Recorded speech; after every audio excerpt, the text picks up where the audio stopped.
Uniform distribution. A string AB of length 5 centimeters is cut in a random place in 2 pieces. The random variable is the length of AC. Write down the name of the probability distribution of X and sketch the graph of its probability density function. So this is definitely the uniform distribution because we are cutting in a random place. Okay. And we're equally likely to cut anywhere. So the probabilities are all the same.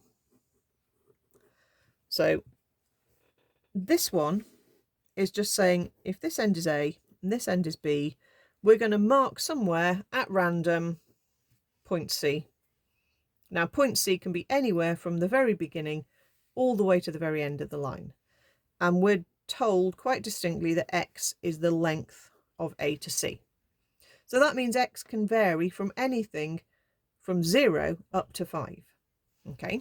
Sometimes these questions ask you to think about X being the length of the longer piece of string or the shorter piece of string that you get when you cut it into 2 pieces. So if it had said X is the longer piece of string, X could only be between 2.5 and 5 because it's not going to be below 2.5 because then it's not the longer bit of the string.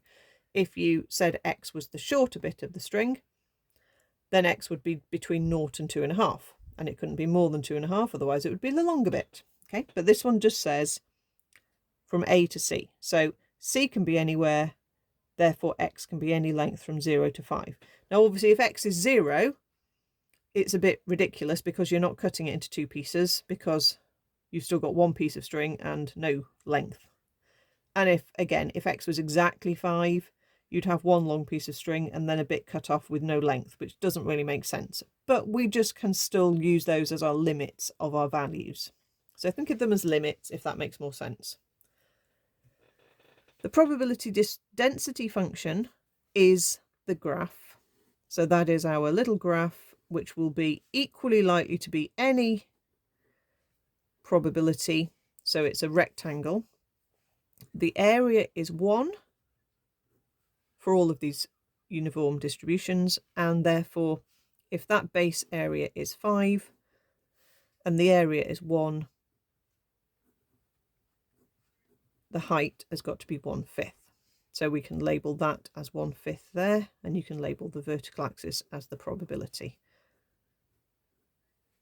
Okay, so part B, find the values of E and var.